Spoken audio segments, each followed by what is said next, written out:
बच्चों, आप सभी कैसे हैं? उम्मीद करती हूँ आप सभी अपने घरों में स्वस्थ और प्रसन्न होंगे। तो बच्चों, आज हम पढ़ने जा रहे हैं आपकी व्याकरण बुक भाषा परिचय का पाठ 2, जिसका नाम है वर्ण विचार। पिछले अध्याय में हमने क्या जाना कि भाषा मूल रूप से मुख द्वारा बोली जाती है। उसमें मौखिक ध्वनियों का प्रयोग होता है। उन ध्वनियों को कुछ लेखन चिन्हों द्वारा लिखा जाता है, जिन्हें हम क्या कहते हैं? लिपि कहते हैं। तो हमने ये सारी चीजें पिछले अध्याय में जान ली थी। अब हम बात करते हैं वर्ण की। तो चलिए चलते हैं आपकी व्याकरण बुक की तरफ। भाषा का निर्माण ध्वनियों से हुआ है। ध्वनि ही भाषा की सबसे छोटी इकाई है। ध्वनियां मुख से निकलती हैं। उनका मूल रूप मौखिक है। ध्वनि जब संकेतों में लिखी जाती है तो वर्ण कहलाती है। लिखित भाषा का मूल स्रोत वर्ण है और वर्णों के परिवार को हम क्या कहते हैं? वर्णमाला कहते हैं। उच्चारण के आधार पर ध्वनियों को 2 वर्गों में बांटा गया है। कौन कौन सा? स्वर और व्यंजन। सबसे पहले हम जान लेते हैं स्वर। कुछ ऐसी ध्वनियां हैं जिनके उच्चारण में स्वतंत्रता होती है। ऐसी ध्वनियों को स्वर कहा जाता है। इन ध्वनियों के उच्चारण में मुख से निकलने वाली हवा बिना किसी रुकावट के बाहर निकलती है। स्वर कितने होते हैं? 11 होते हैं। कौन कौन से? छोटा आ, बड़ा आ, छोटी ई, बड़ी ई, छोटा ऊ, बड़ा ऊ, ऋषि, ए, आई, ओ और औ। अम और आह को हम क्या कहते हैं? अयोगवाह कहते हैं।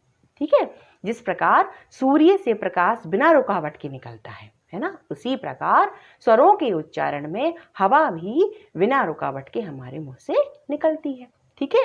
इसके बाद आ जाते हैं स्वर के भेद। तो स्वर के 3 भेद होते हैं। एक होता है ह्रस्व स्वर, दूसरा दीर्घ स्वर और तीसरा होता है विलुप्त स्वर। सबसे पहले हम ह्रस्व स्वर को जान लेते हैं। जिन स्वरों के उच्चारण में सबसे कम समय लगता है, मतलब जिन स्वरों को बोलते समय हमें बहुत कम समय लगे, उनको हम बहुत जल्द बोल दें, वो होते हैं ह्रस्व स्वर। इसमें कौन कौन से स्वर आते हैं? 4 स्वर आते हैं। छोटा आ, छोटी ई, छोटा ऊ और ऋषि। इसके बाद आता है दीर्घ स्वर। जिन स्वरों का उच्चारण करने में ह्रस्व स्वर से दुगना समय लगता है, उन्हें हम क्या कहते हैं? दीर्घ स्वर कहते हैं। ये इनकी संख्या कितनी होती है? 7 होती है। ये कौन कौन से होते हैं? बड़ा आ, बड़ी ई, बड़ा ऊ, ए, आई, ओ और औ। इसके बाद आ जाते हैं विलुप्त स्वर। जिन स्वरों का उच्चारण करने में ह्रस्व स्वर से लगभग 3 गुना अधिक समय लगता है, उन्हें हम क्या कहते हैं? विलुप्त स्वर कहते हैं। जैसे हमने बोला ओम, जाओ, आओ, है ना। तो ये सारे उदाहरण किसके हो जाते हैं? विलुप्त स्वर के। तो इनमें ज्यादा समय लग रहा है। अब बात आ जाती है स्वरों के रूप की। तो हिंदी भाषा में स्वरों को 2 रूपों में विभाजित किया गया है।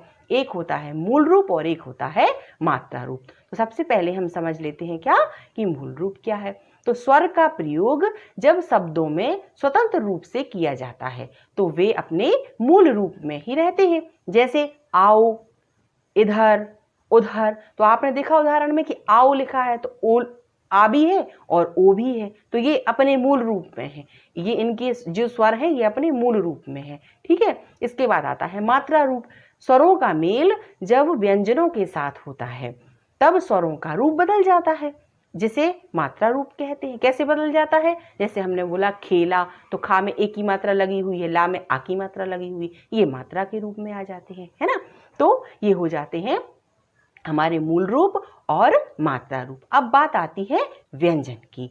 तो जिन वर्णों के उच्चारण करने में मुख से निकलने वाली हवा रुकावट के साथ बाहर निकलती है, या जिन वर्णों का उच्चारण स्वर पर आश्रित है, या जिनका उच्चारण स्वर की सहायता के बिना नहीं हो सकता, उन्हें हम क्या कहते हैं? व्यंजन कहते हैं। ठीक है बच्चों, समझ में आया कि क्या है व्यंजन? ठीक है।